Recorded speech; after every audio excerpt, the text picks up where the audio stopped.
110-ish.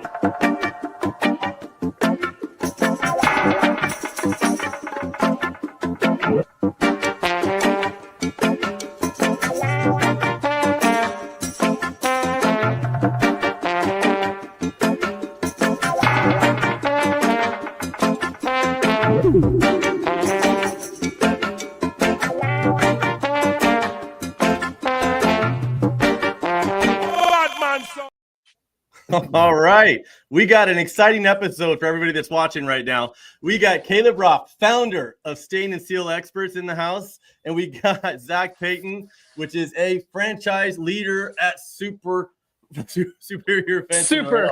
I was reading your name down there. You got Fence Boss on there. So it threw me for a kick. So This is why I'm here. But you're still probably one of the best known or well-known names we have in the fence industry when it comes to franchises. So thank you for taking the time. Caleb, you as well. I mean, you've taken what was probably a niche for a lot of people and turned it into its own industry, I think, in a way, right? So anyway, thank you guys for coming on. I wanted to give you guys a second to tell people who you are. Caleb, go ahead and start with you. Oh, okay. Well, thank you. Not yet Crown Stain Boss, but I'm working on that. So, yeah, my name's Caleb Rothth. I grew up in the fence business, and it was a family business, and I didn't feel like I was making enough money, so I started staining fences on the side, and that turned into my full-time thing. So some of you may already know me, but I guess here today I'm wearing my Stain and Seal Expert shirt. That's our service business that we've just recently franchised, and we're just about to turn on. So I think I'll let Zach tell his news there, but I think this is a perfect, you got somebody doing franchise on ground zero, and then you got somebody doing it on the mountaintops. It's kind of interesting to see our two different perspectives here. Yeah. Yeah, no, thanks. Yeah, so I'm Zach Peyton. I'm the founder and current brand president of Superior Fence and Rail. And as Caleb alluded to, we've hit a major milestone lately. Since we began franchising, and since we were the first, I think, successful fence franchise in the space in the United States, at least, we just recently hit the 1 billion sales mark. So since we started franchising in 2017, we have sold $1 billion in fences. And for those of you who are watching who know like what an average ticket is, that's about 150,000 fences. Yeah. And then the average amount of footage, you're like, oh, okay, let me do math. Like that's a lot of footage. So yeah, we've been grinding away at the fence business for 7 or 8 years now, and just hit a major milestone. So thanks for having me, Brian. Yeah, no, appreciate it. And it looks like, Stain Boss. Look at that. You've been changed to Stain Boss, Caleb. Stain Boss, Fence Boss. You earned it. Yeah, you earned it. I'll come back when we hit 1 billion in sales. Yeah. Zach, it was 2016, 17 when you started, right? Yeah, that's right. Well, so no, I started in 2009, right? Okay. Like I came into the business in 2009, so I've been doing this for almost 17 years now.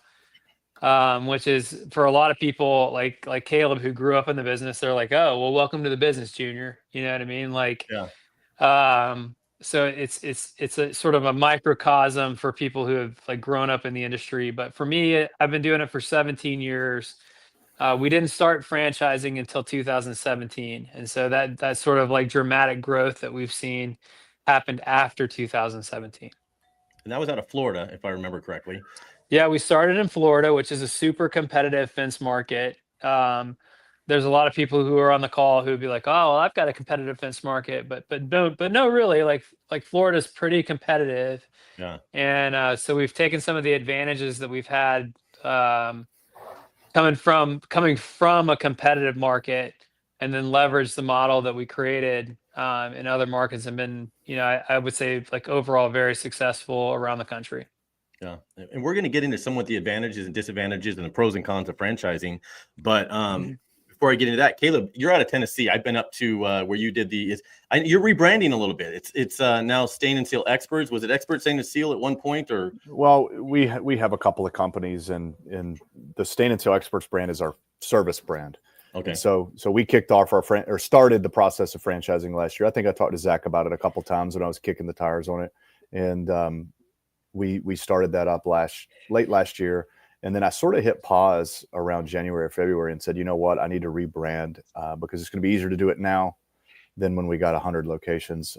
So that was the idea, was to hit a pause. We did rebranding. We're getting great traction with the rebranding.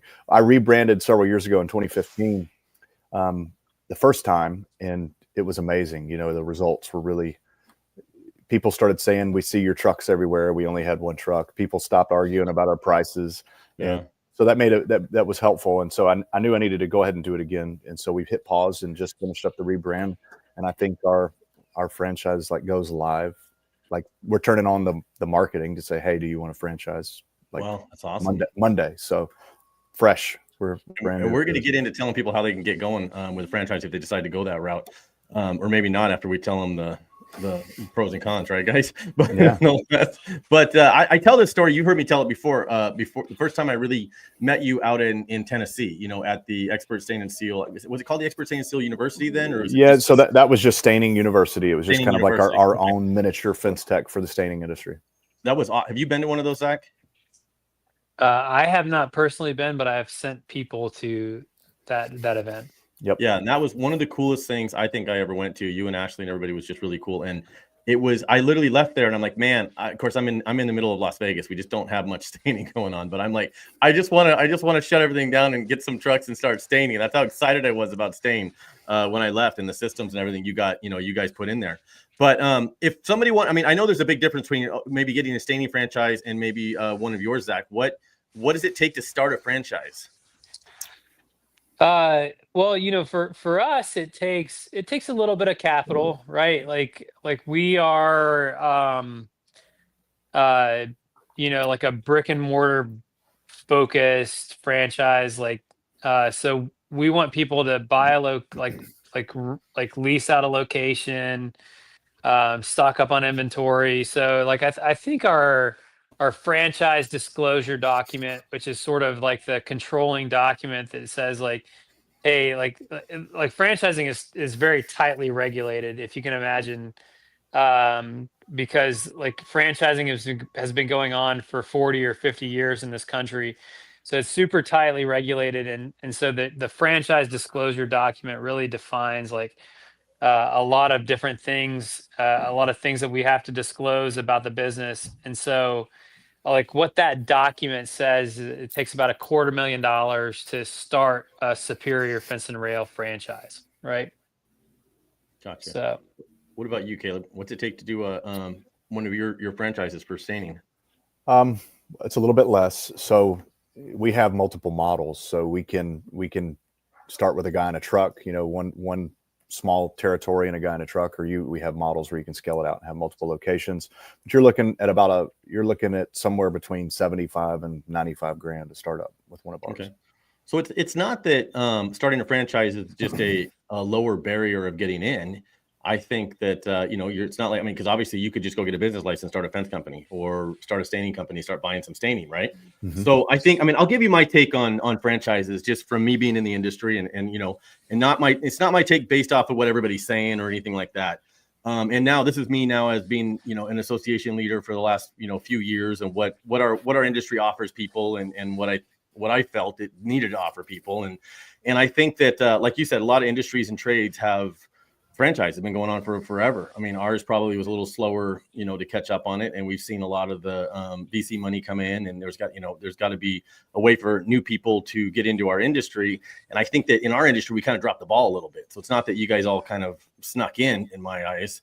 I think that we kind of dropped the ball and we didn't offer some of the stuff that franchises were offering people. And that's kind of on us. When I'm talking about some of the supplier connections and the training and, you know, the support and things like this. When you were a new guy trying to break into our industry, we weren't the most friendly, to be honest, you know, for fencers anyway. So I think we kind of left the door wide open for it. And then it just kind of, you know, it kind of grew, and you guys are kind of feeling a niche in a way, a gap that needed to be filled. But whether it's good or bad, I don't know. I guess it'll be told in the end, right? for the industry when it comes down to it. What do you guys think? Yeah, I mean, look, I can say this. Like, I came in from I've seen it both ways, right? Like, I came into the business, and I didn't have the franchise model behind me in 2009 when I started my business, and it was a really tough time to start a business just in general, but it was also in like home improvement, right? Because Right. 2009 to 2012 was probably like one of the weakest periods economically for home improvement Sure. businesses that we've seen. So, so I can say that like I kind of had to earn my way in, and then like as we started franchising, I went to my vendors and said like, "Hey, listen, I've built up all of this like credibility over time, and so I'm going to start bringing new people into my model." So like I had to there was a period of time where we had to really like establish trust between our vendors and the model.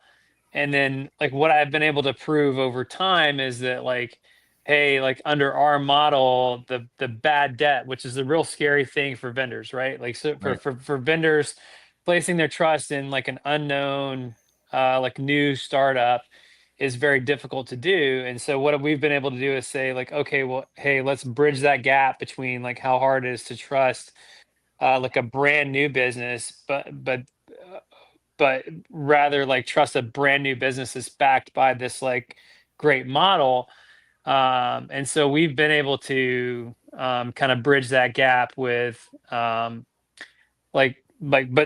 no, really, like, hey, we bought a bunch of stuff and none of the debt went bad, right? So like we've been able to get terms for new locations, um, you know, buying power for new locations that I didn't have when I got started, Yep. you know. So like for me, like the proof has been in kind of the pudding, right? So Yeah. like, hey, we've brought on all these new locations. It seemed risky at first, but like it proved out, and here we are. So Yeah. Yeah, Caleb. What do you? I mean, for supplier accounts. I mean, when they get a staining franchise, or you know, when one of your franchises, is there other accounts beyond just getting the stain and stuff that you help them establish with Yeah, I different mean, suppliers? yeah. So I guess for those that don't know, we also own Expert Professional Wood Care, where we manufacture stains, and we are the main supplier. Actually, Stain and Seal Supply, which is our online store. We've got a couple different brands, but the Stain and Seal Supply is the main provider supplier of products, and so we would control that. And but there are obviously, you know, you obviously need other things from other places, and we do have some relationships set up, and then there's some stuff you just got to get at Home Depot. But you know, for us, the whole, you know, Zach talked about building the trust and all that and then going through the school of hard knocks. That was the way for me when I started in my business, in the fencing business. We didn't really know how to scale. We hit $1 million a year, and that's where we just maintained that forever. Couldn't break through. Didn't know how. Biggest problem for us was we were running 30% margins, and we couldn't figure out why everybody else was getting new trucks and Bobcats, and we were right. And so when I started the stain business, I just created a monster in myself of just trying to learn everything I could about business growth, principles, strategic planning, all of these things. And I basically created the Staining University and our whole platform of educating people in our trade to be, basically, I was just trying to be the guy that I needed when I was coming up. Yeah. So every time I learned something, I just told everybody about it, and created that collaboration. And so years and years of doing that, the number one question we get is, how do we get a Stain and Seal Experts location? How do we do that? How do we buy in? And I was scared to death to do it because I didn't know what to do, didn't know how to do it. And so that's kind of how we got started on it. But I think people are going to get into the industry.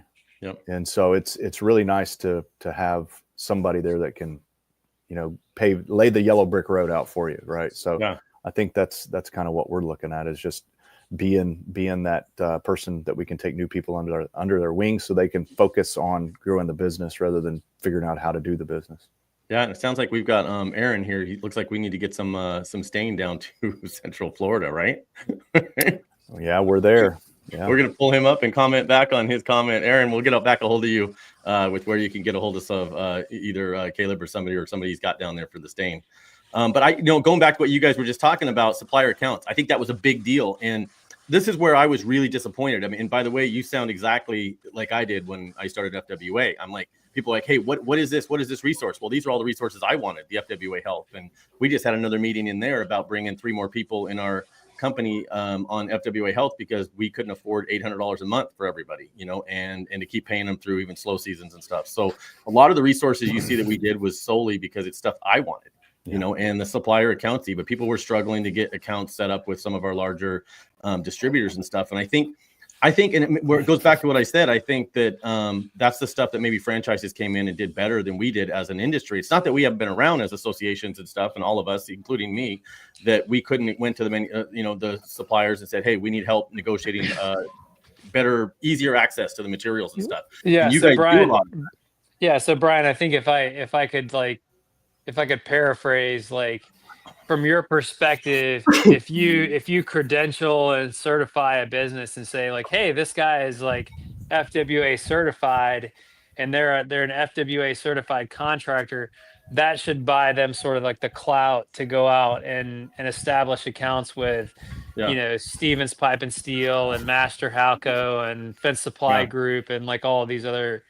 Like, I think it's for some reason it seems like it's harder to do that than it is for me to come in and say, like, oh, okay, well, I have a Superior Fence and Rail franchise. Like, we've got the bona fides, so like, just give us the terms and the pricing, and give him an account. He has a new franchise, and I think that was. And if you were to go back and see some of my biggest arguments, even in the industry in the beginning, was, hey, I'm telling everybody, hey, even the fence shows, I'm like, do a fence when you're there, do me a favor, just sign people up. Well, we got a vet. I go, I don't know what more you want. This is an FWA member. He joined the Fence Work Association. He bought airline tickets. He bought passes to a fence show. He flew all the way here. He's standing in front of you at an expo. The odds of this being some residential homeowner trying to save, $100 on some fence materials is probably pretty slim, right?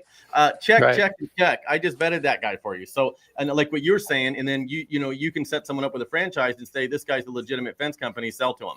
So I think that's what we could have done better as an industry to help our industry out, was to get the material supplies opened up. Instead, we tell them we don't sell them, and then we tell them to go buy Home Depot, Lowe's, and then we make fun of them for buying from box stores. You know what I mean?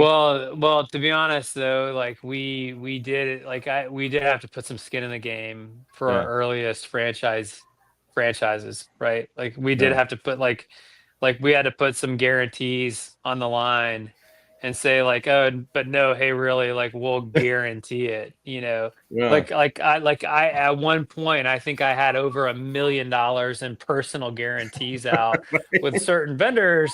And I'm like, that's fine. Like, come get it if it goes bad type thing. But like, but no, really, like, hey, like I'm willing to stick my neck out.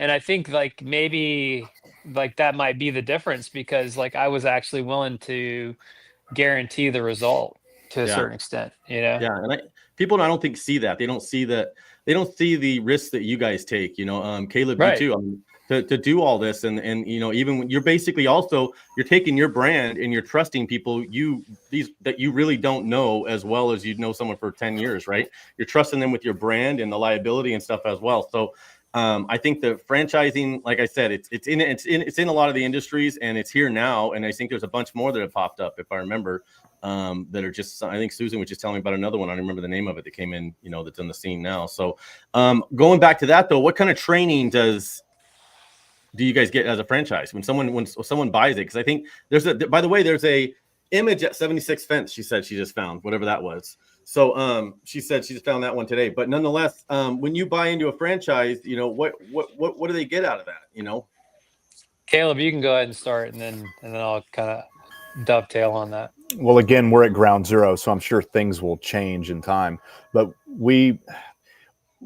a lot of the painting franchises is what we've modeled our stuff off of, or looked at and tried to learn from, because it's a little, there's a paintbrush in our hand, not a nail gun.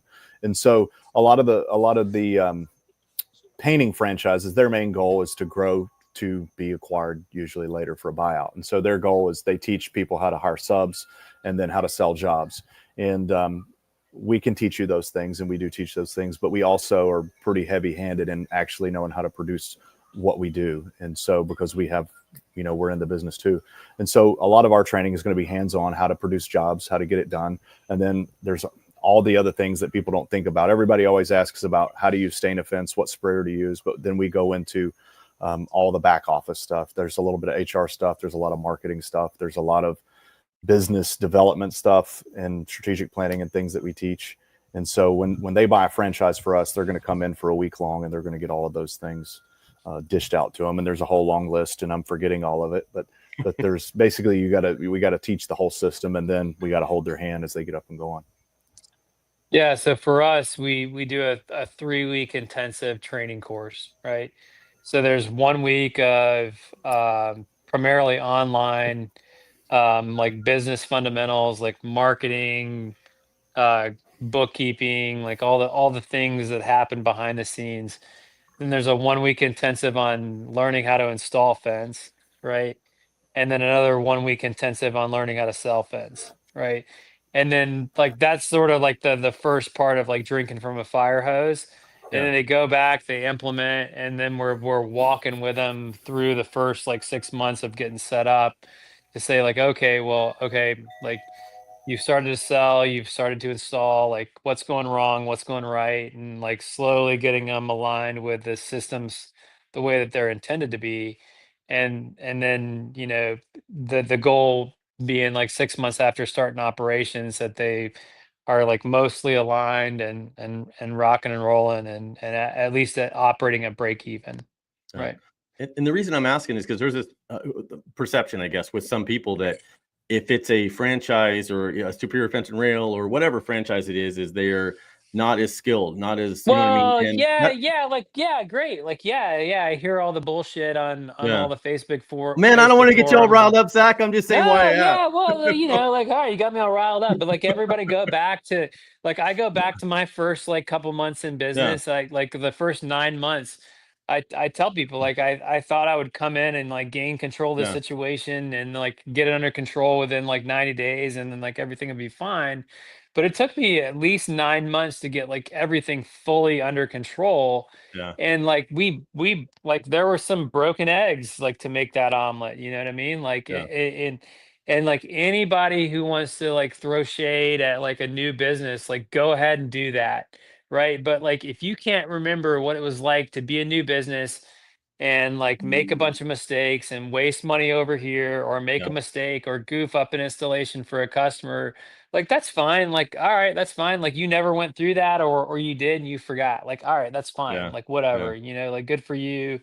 But like the what I'm focused on is the long-term result, right? Like so like after the 2-year mark, we're seeing like consistent returns, like consistent profitability and like consistently happy customers. Like I am focused on building a system of happiness where the customer's happy, the suppliers are happy, the team is happy and my franchisee is happy because they built a business where they can define their participation in the business, right? Like that's what I'm focused on building. So yeah, there's going to be some slip ups and goof ups along the way, mm, but like that's the same with any type of business that starts up in the first like you know 12 to 24 months. yeah. Like I mean, Brian, do you remember when you started your business? Like did you ever goof up an installation or have the team like you like let the team like go and like run with something, you're like, oh man, like what the hell did you guys do? Like that's completely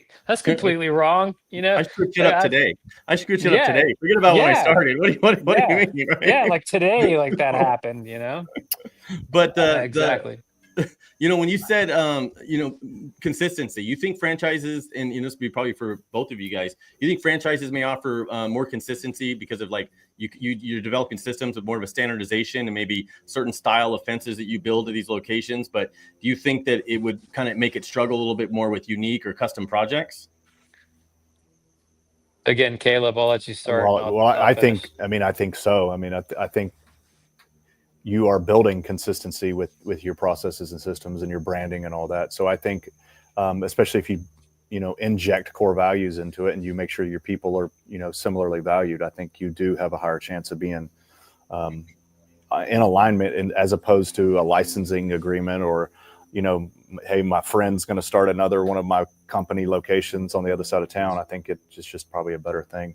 And I think also in general, talking about new businesses, I think somebody that does go through any type, your 3-week intensive would certainly be better prepared than just starting from nothing. Hey, I'm going to quit my job, I'm going to start a fence company. I think that argument could be made. They're much more prepared than the average Yeah, guy. yeah, and for sure, like it's gonna kind of like winnow down, like make a small box of things. Like, hey, we're really good at the things that are inside the box, Yeah. right? But then as the owner matures and as their team matures, it's a lot easier to say like, yeah, we'll take a project outside of the box, like no problem. Like, I know enough after operating a business for 2 years where I can say like, okay, yeah, like I can figure out that weird and wonderful project that you want me to take on, and I know how to price it so I don't like lose my ass on it. Whereas like early on, they might say like, "Oh no, it's outside the box. Like I don't want to do it," and like that's a perfectly valid response, right? Yeah. Yeah. Do you think, I guess, I talked to I actually had a lot of people talk to me since you guys were coming on about franchises. It's a big subject in our industry, the franchises, right? So it was funny how people were reaching out. Hey, you got Zach on there, and you know what I mean, stuff like that. And you don't have all the franchises going yet, Caleb, but you'll get it. I'm sure at some point you'll have a bunch going, and you'll upset some people in some areas. Once you get a bunch more of the franchises out there, but you think it kind of improves the baseline? I mean, some people say, hey, we think the franchises kind of improves the baseline of quality and service in the industry, right? Which so increases the barrier on that. But it may cap, some of the innovation and adaptability. So that kind of goes back to what I was saying earlier.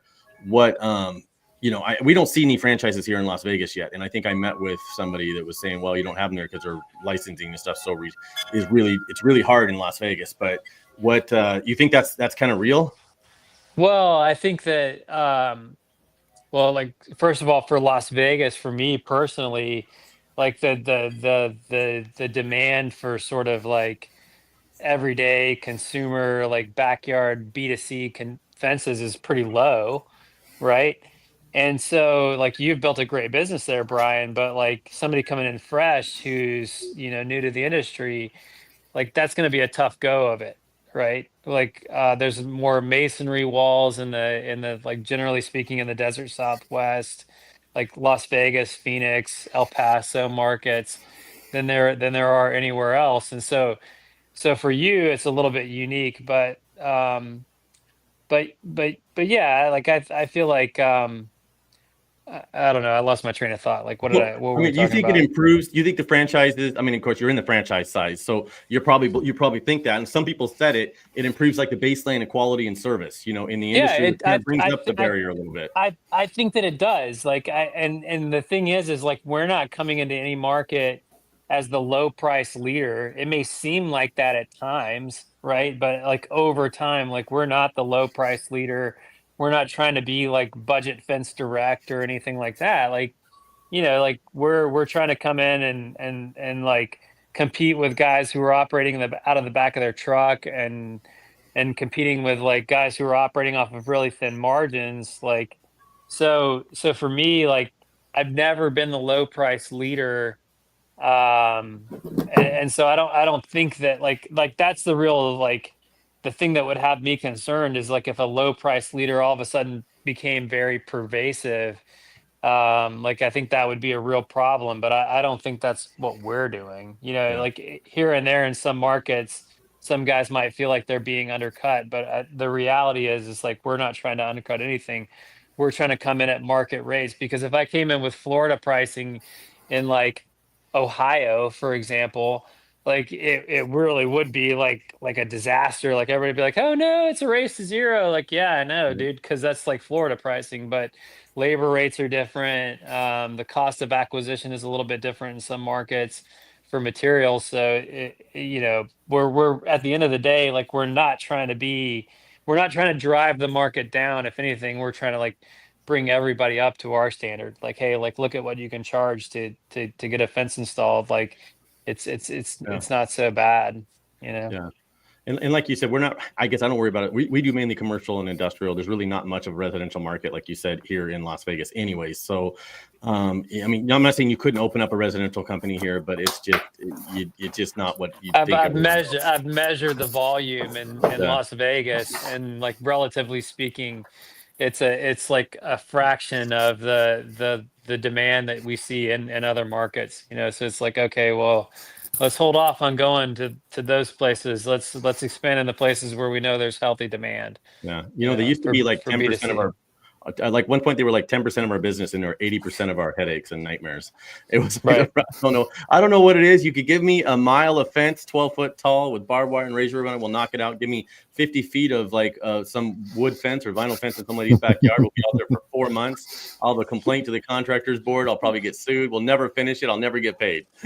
Well, and that kind of speaks to like the overregulation aspects. Yeah. Like, in markets that are like really heavily regulated with licensing, and like really strict control over like the types of products that are installed and what's approved by the municipalities. Like those are the really thriving black market, Yeah. you know, places. Yep. And it's not a place where fence contractors can come in and thrive and succeed. Yeah, not for a while. I mean, you could get in. It's a good city though. I mean, there's always work, and it's 7. It's, you know. No, we're 7 days a coming, week. Brian. Yeah. We're coming for you. You know, and I'm gonna market the shit out of Las Vegas. I got fence. some. You can bet your ass. I know that's right. You'll back to that. So We are. I'm glad you brought it up. So Caleb, marketing wise, are you looking to kind of start off in Tennessee area and move on beyond that, or what's your plan for getting out there, you know, around the country? Well, we want to go nationwide, and I mean, there are some certain registration states we haven't registered in, but a vast majority of the lower 48 we're registered in those states and ready to do business there. So we do want to make a nationwide push. Yeah. So you've got any setup at all? You said you're just about ready to be able to. We've got about a half a dozen that are waiting for the first class and wanting to go. Okay. So, but you know, talking about pricing and things like that, we've always been the price leader in our market. We sort of built the stain market in Nashville, and we get a bunch of guys started that, I don't want to sound derogatory, but chased our coattails for lack of a better term. And we were a company that had overhead. We had employees. We held them over the winter. We had overhead that other guys didn't. And so when the economy is really good, these guys just kept raising their prices up to be right underneath where we are.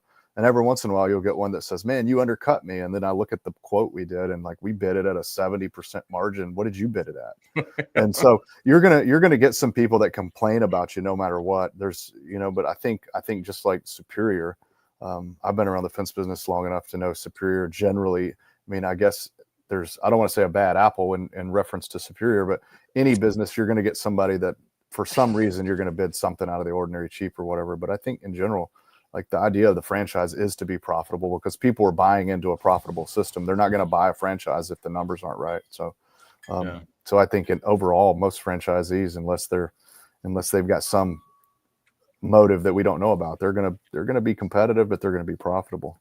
Yeah. You know, when I started, there really wasn't consulting. I mean, you had some business consultants that were just general business consultants out there, but now you've got a lot more people talking about how to bid stuff and pricing and people like that. I mean, back when I started, they'd say, hey, you know, I'm going to say this, guys, by no means I'm telling anybody what to bid anything at. I don't want to hear it, but I'm just saying we would start with, you take the material and, you take the material and you double it. You take your labor and you double it. I mean, it was just, yeah, or you'd have that third rule, right? And this is literally how we bid everything back then. Some you'd make a killing on, some you wouldn't make money on, but there was no, there wasn't really trying to make your 15% or whatever they're doing at now. And it seemed like we were all making money and it was working, right?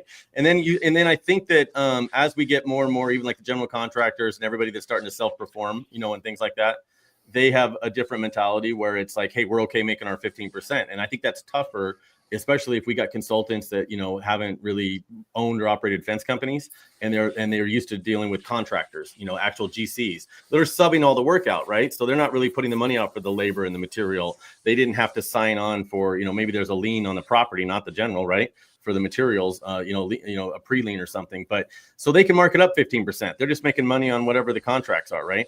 So once you get into a trade like this, you don't have to run in those thin of margins, because you're taking a lot more of the risk and the liability. So, I think it's interesting to watch how it's all kind of changing.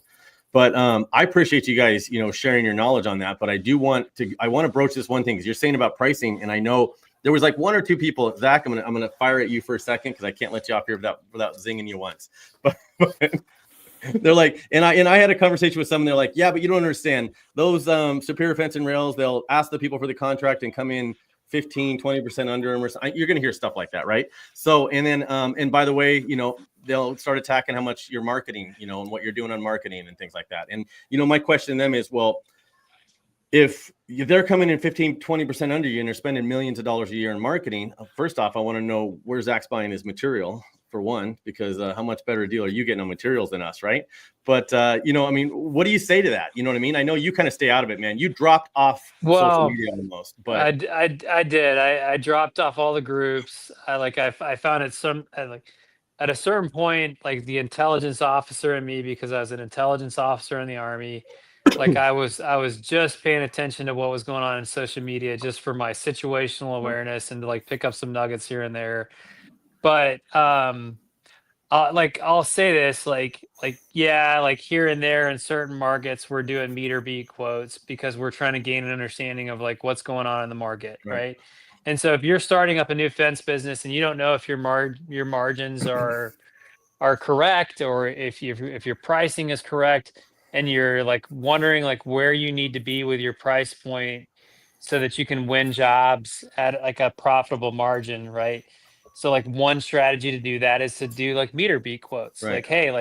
Like hey, listen, if so and so fence company offers you a competitive quote, like send me their quote, and if they match our quality, we'll match our price, like that type of thing, right?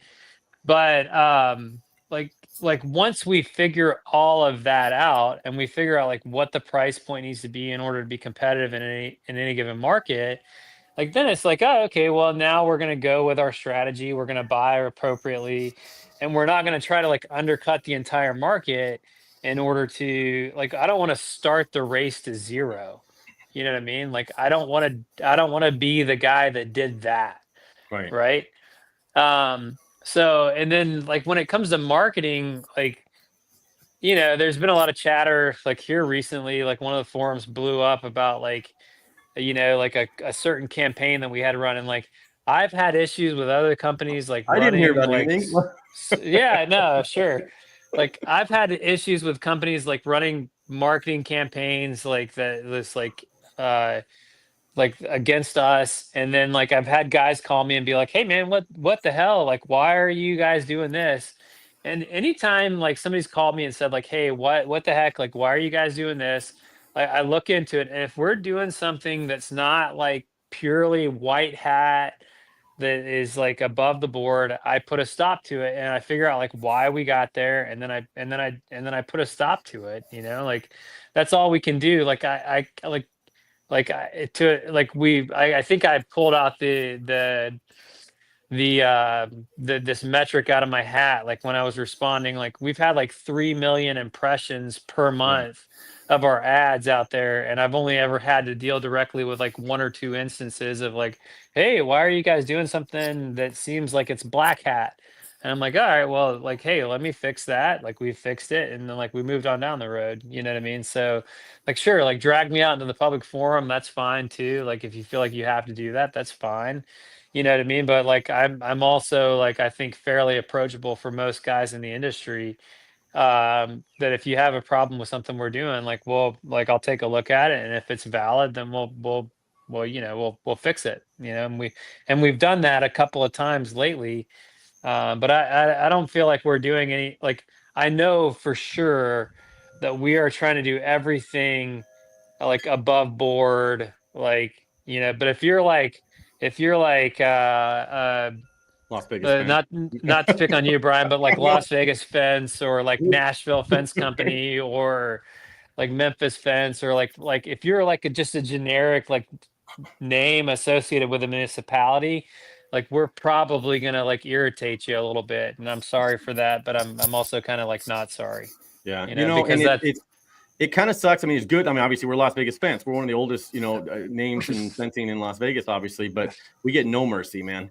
It's just like, so there's, I mean, but back when we started doing it, it was yellow pages. When I first started doing fencing, there was none of this online stuff. So I miss those days. You spent $800 a month or $1,000 whatever dollars a month, and you just had an ad in the yellow pages, right? And they'd flip through and they'd call you. Now I feel like all these SEO companies, all these marketing companies, and all these ones that are doing this, it's like, here's what it feels like. It feels like they went and they built a sign in front of my sign out front, right? And then all the people driving by see their sign and they charge me for my own lead I would have got if they wouldn't have built that sign in front of my business, right? That's what all this online marketing is. What used to be $800 a month, is now $8,000 a month, right? To try to get the same leads we would get if none of those guys existed, because people are just they're building a billboard in front of my office, right? Look, it's going to get worse before it gets better, right? Because like as we come out of this like massive like COVID rush of demand and all that stuff, like the same set of contractors is there competing for less business, and it's going to get worse before it gets better. So like,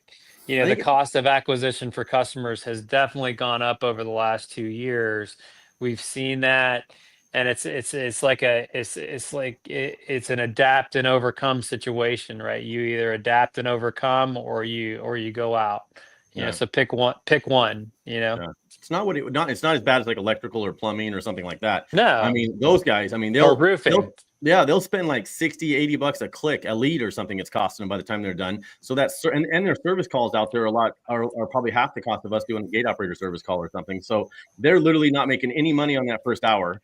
They're just hoping that there's more repairs hours or parts or something like that. And it's about acquisition of a customer, I guess. Right. So that's right.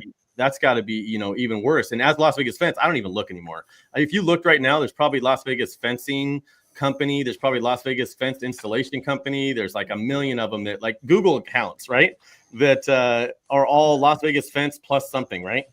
So it's I used to drive me nuts, dude. I'd call the number and it was always some company you couldn't get a call back on. And I'm like, I don't even know why they do it. Nobody answers the phone or calls. So I don't know how they're getting the leads other than it's just a numbers game, right? Right. Yeah. But Caleb, do you do any AdWords at all or anything like that? Any kind of marketing? Yeah, I mean, we do it as a franchise, or we would take care of that. But yeah, I think if I had a nickel for every time somebody put stain and seal experts in front of their company name or whatever, it's just it runs rampant, and that's just part of it. And then when you hire a marketing company, which most guys are hiring this stuff out, the marketing company is going to do the same thing, and so it happens. But I don't think we should point fingers at anybody, but just try to be better. No, you can drag me on the public square, like throw stones, Yeah. Well, I think it's just as easy to go in there and look, and you'll see Superior Fence Builders, Superior Fence Building, right? And so you're going to get it. It's just it's a name game and a numbers game, and so it is what it is.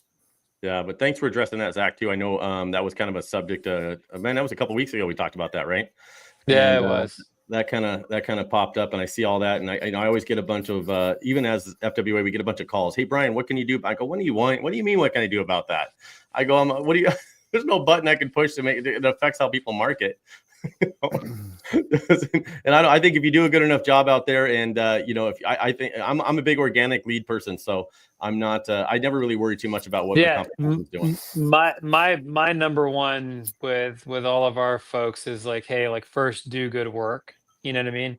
Yeah. And so if you first do good work, if you establish like good rapport with customers, if you're able to like generate good like online reputation for your business, like everything from there is like so easy.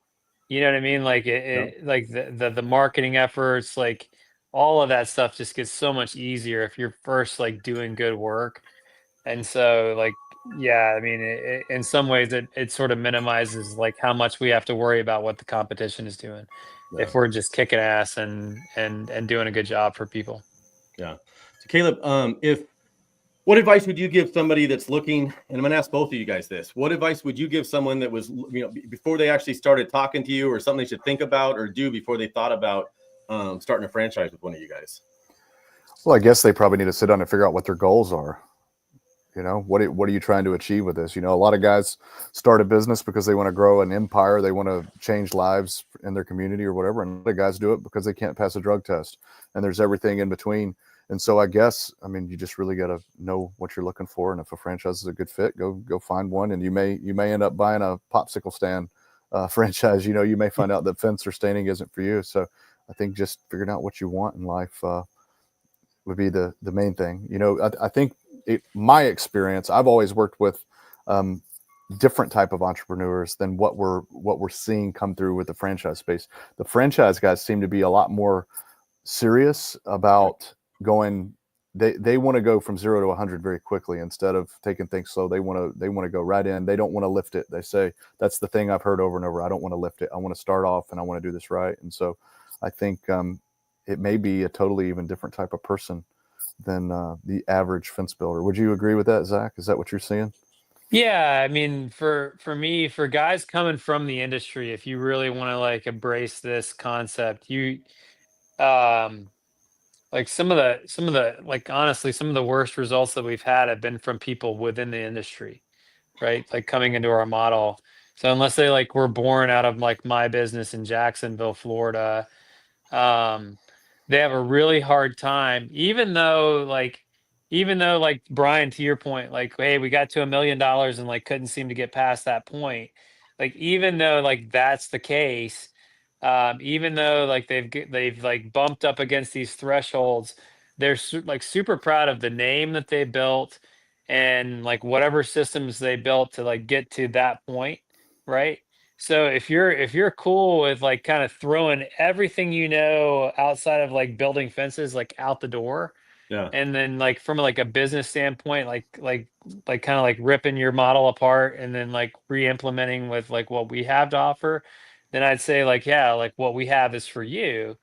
But if there's too much pride of ownership, if they like for like retreads within the industry, like if there's too much pride of ownership, if you can't let go of the way that you've been doing things, even though it hasn't worked, like it's just sort of like this pride of ownership like obstacle.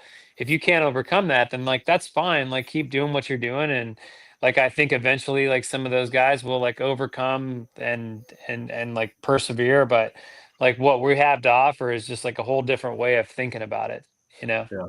I agree with that. I think that really shines light on what I'm beginning to see in our journey on this. Is I would second that.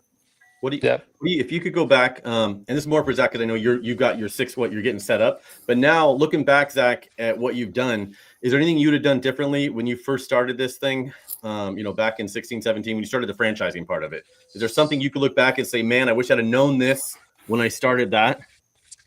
The only thing that no, I mean really honestly like nothing about it. You know what I mean? Like we came into it, we shoestringed, like my partner and I like really like just funded the franchise business out of like our own like really successful fence businesses, right? We didn't invest a whole lot above and beyond like what those businesses could bear. Yeah. We didn't go too fast. It seems like we've expanded a lot lately, right? Like we've gone from 50 to 100 locations like really quickly. But like we started off like super slow. Um, even when we got to the point where we were like, hey, let's sell this to somebody else and let them deal with it. Like I've stayed around for the last 3.5 years after the acquisition and sort of like babysat the whole thing like all the way through. Like there's not really much that I could go back and say like, man, I wish we had done like this differently, other than like during like the rapid expansion years, if we had just been like a little bit pickier about like who we let in. But even then, as I say that, like some of the people that I'm like, oh, maybe I should have been picky about letting them in, have been like super successful, have built fantastic businesses and like in like all these different markets. I'm like, all right, well, like I guess things just kind of worked out the way they did. I don't know that, from my perspective that I would say like, oh man, I have like this is like my main regret, like it's never been easy. It's always been fun. And like I feel like at the end of the day, like we have some like some really great businesses like all over the country that are doing great things, and we're poised to become like I said at the beginning of the episode, like we hit $1 billion in sales. Like I want to be a business that's doing $1 billion a year in business, and I think like we're on our way to doing that. And so like it's hard for me to look back and say like, man, I wish we hadn't done this, or I wish we had done this differently. Like I honestly don't think at this point in time that I could say that I have any regrets right now. Wow, that's great.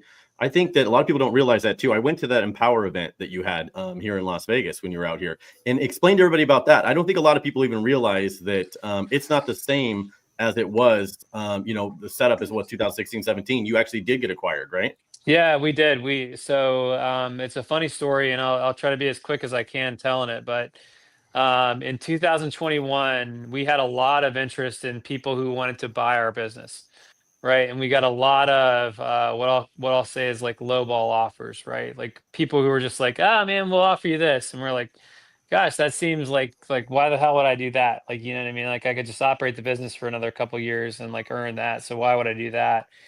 Um, and so at a certain point in 2021, I told my partner, I was like, hey man, I'm gonna go and like tell everybody who's interested, like we're not gonna sell and we're just gonna ride this thing out. And the last person that I called was an investment bank that had been talking to us, and they're like, well, hey, listen, like the conditions are ripe for you guys. Like if we can guarantee you a certain value, like would you consider like continuing on in the process? And we said, yeah, okay, if you can guarantee us like this amount of value, like we'll continue on in the process. And and one of the things that I thought about as we went through that is like, well, hey, listen, if I bring like a partner into this mix, if I sell this business, I want to bring on somebody who can help me like grow more efficiently, who can like help us avoid pitfalls, who can like do a lot of things. And so we ended up getting a lot more value out of the business than we even thought was possible. And we sold to a company that eventually became what is now Empower Brands. So now we're a part of a platform. And for those people that are out there, like kind of wondering what Empower Brands is, like the easiest example to point to is like, well, hey, look, there's this company called Neighborly that has 30 brands underneath it. That's what Empower Brands aspires to be. Like we currently have 10 franchise brands underneath our umbrella, and we're going to probably grow to 20 or 30 like brands over the next 5 to 10 years.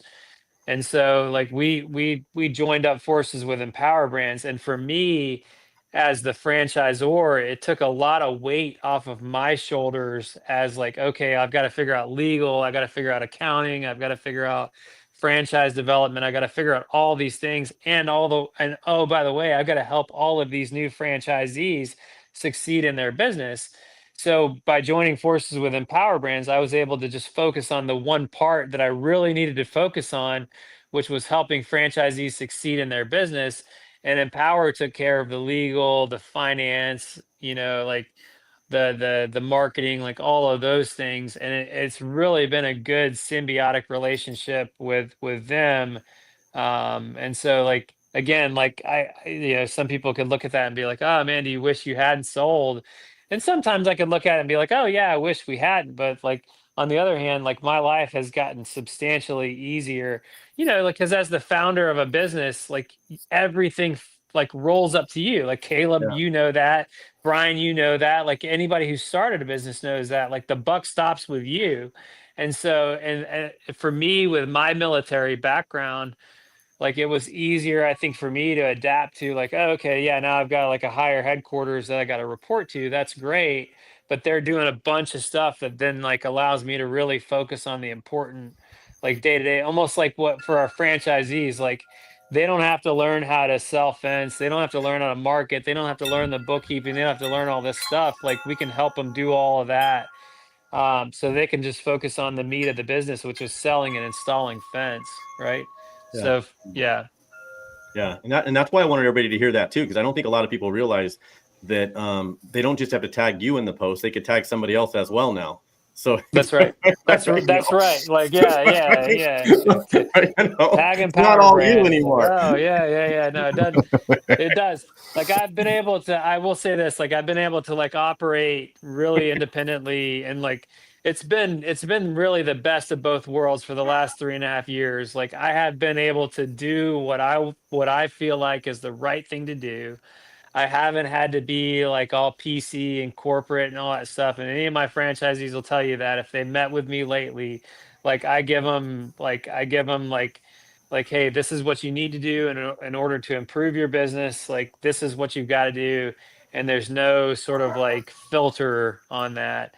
But I have been able to let a lot of things like be done by other people, so I can just focus on the success of my Yeah. franchisees. And that part of it has been Yeah. awesome. Yeah. And Caleb, so the reason I brought you on is because you and Ashley are the way you guys run your business and the way you guys present yourself and out there on not just social media, but in person and in all the events. And we've had quite a bit of contact over the years, since I've started doing all this.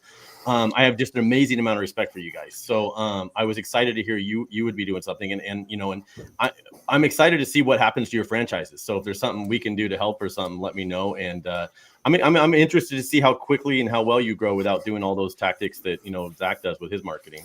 So Dude, I'm just wondering how we. That's a low blow. Yeah, I'm just wondering how we can be Stain and Seal Experts as the preferred stain vendor for Superior Fence and Rail or preferred sub. That's the easy one. That's the deal there. That's the easy one.